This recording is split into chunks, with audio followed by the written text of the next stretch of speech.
Guys, greetings. Happy Tuesday. John Dette here, Slayer Anthrax Testament, coming to you with Tuesday tips. And this week's tip is going to be on different ways or how to set up your drum set that's best for you.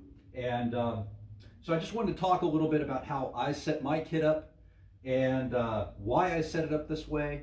I've pretty much kept to the same setup here. Some of you may have seen this setup. I've been using this setup for years now with 3 toms, the middle tom centered here. But more importantly, what I wanted to talk about is really the placement of your drums and the placement of your cymbals for the style of music that you're playing. Again, I'm a big 4 drummer, and that's really the only style of music that I play. I listen to all kinds of different styles of music. I will rock the fuck out of some Bee Gees today, but no interest in playing the Bee Gees, all right? So, but when it comes to this, because you're doing patterns and beats and things that are fast, right? Fast and aggressive. I tend, as you can see, to keep, I'll just start with my cymbals here first. You notice all the cymbals are pretty low on the kit. They're not super high up. You know, back in the day, we'd take the China types and we'd put these Chinas. Some of you old school guys will remember this. Remember that? The China types up here are all angled, almost like they're vertical up here. Well, I tried that, and you know, trying to play a fast beat and reach your hand, your arm, there's a lot of distance there to try and hit a cymbal. And so that just proved to start to be challenging when you're playing Slayer and Anthrax and Metallica type songs. So works great if you're in a rock band where the beats aren't as fast, right? So that's where I just kind of learned to just keep my cymbals. As you can see, they're pretty low. My hi-hat, I don't know if you can see this right here. I've chopped the post off. Now this has just come from years of playing it at this height, and the reason that the hi-hat is actually this height is that, again, some of you may have seen my kit back in the day where I had 6 rack toms. You know, the Slayer kits were these big, huge kits with the 6 rack toms going. And so when you're getting up here to set up rack toms, you kind of have to, I guess, compromise with the hi-hat height, because otherwise your toms are going to have to be super high up. And so, you know, again, it's just one of those things that we had to play with, but I've just always gotten comfortable playing the hi-hat at this height just because so many years of playing it like that. And it's closer. Again, doing a lot of the thrash stuff, some guys have their hi-hat way up high. There's no right or wrong answer here, you guys. Remember, it's only what's right or wrong for you, but I'm just sharing these tips with you that maybe something like this will resonate and you'll go, oh, okay, I'm going to try that, and maybe it works for you, okay? Maybe it doesn't, but just give it a try. So as I started playing this music early on, I actually looked at the way that Dave set his kit up. I looked at the way Lars set his kit up and the way that Charlie set his kit up. And honestly, of the 3, when I was growing up, Lars's setup really was the one that I kind of gravitated towards the most. And I started playing with different cymbal placement though. The drums, I really liked the way that the toms were angled right here, all kind of even. They weren't up top, they weren't below, and that kind of appealed to me. So, but what I started learning quickly once I started playing professionally and specifically touring, where you're playing with super intensity for an hour and a half to 2 hours each night, is where the arms are going and the arm placement. So as my arm is up here on a cymbal, is my arm here or is my arm up here, right? Ride cymbal.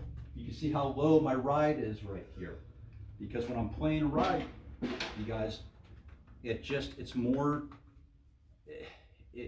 I'm going to preserve, I believe, I'm going to preserve energy more with my arm in this position where I'm just using the wrist, as opposed to like a Nico McBrain, the ride up here, almost vertical and holding your arm up. Again, nothing wrong with that, but if I was trying to do a ride cymbal like this with Slayer for an hour and a half a night, I might have some shoulder issues right now, Proud and happy to say, no health issues with me whatsoever, no joint issues, nothing, And this is some guys like to give me shit they're like, oh, you sit so low. I'm like, is this low?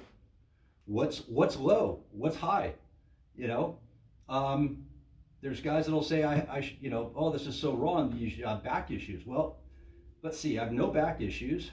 To say I've stress tested this setup, this height, these angles, I think is an understatement, right? Also add to that, I've been in 2 car accidents in my life. I've broken my femur bone in half. I fractured my pelvis. I fractured both shoulders and 3 ribs. Flew out of a rolling car. So you would think that if anybody should have some sort of joint back issues at 52 years old, this guy should, right? But I don't. So, but that goes into a whole other topic of taking care of your body and health. And so that's a whole other topic. We won't get into that right now. But moving on. So I've gone into, any of you that are asking about the kick drum placement. So I've done a tip video probably weeks back. You can go back and see how to set up your double bass so that it's comfortable for you. I did a video on that, just showing specifically how to get your bass drums where you want to get them in the pedals and so forth, okay? But again, I just wanted to show you or bring to light the angles and why I have them set up like this. So it's really, again, as you can see, everything, my snare drum's not super high. My snare, it's a comfortable. I know some are asking about rim shots and stuff like that. Yeah, I'll get rim shots when I'm playing live, but it's something that I don't really, if I do it, I do it. I'm not focusing on it. But more so, everything is very tight, very close, very accessible, so that when I'm doing those fast fills, there's not a lot of real estate that I'm having to cover to get to that cymbal or that tom, right? Everything's very tight. The X-hat over here, the placement of the ride cymbal. If I had 2 rack toms, I would actually prefer to have the ride more over on the kick drum, so that it's instead of my arm being out like this, my arm's more like this, right?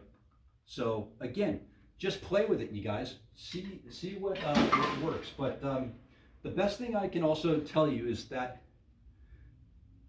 depending on the type of songs that you're gravitating towards, look at the drummers, look at their setup, because that's most likely the setup they had when they created those songs. And success leaves clues, right? So if somebody's doing a super fast fill and you're like, it's really hard to get that fill because you have a cymbal up here or over here, and then you see, his China type is right here. Look at Lombardo's China.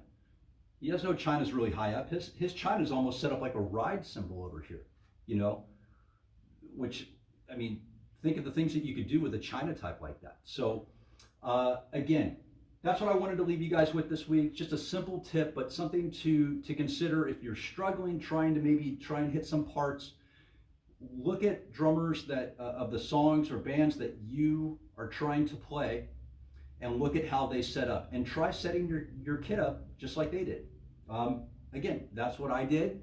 I tried setting up like a Lombardo style when I was a kid. Then I tried setting up a Lars style, Charlie style. This is Charlie and I are almost identical with the drum placement. Cymbals are different, but the drum placement pretty much identical.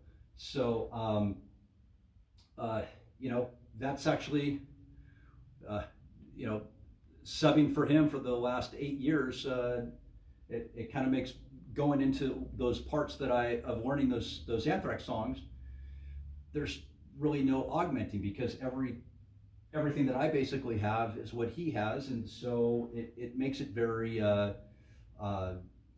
easy to see what he's doing, as opposed to me having a completely different kit and going, oh, what what is he hitting and where is he hitting? So I hope that makes sense. Anyway, I'm going to leave it with you guys there. Hope this helps. Post your comments in the comments below. If you haven't subscribed, hit the subscribe button, and please follow me on Instagram, where I post every day of what I do in the room and outside of the room to be the best that I can be on the drums for you guys. So until next Tuesday, you guys have a great week.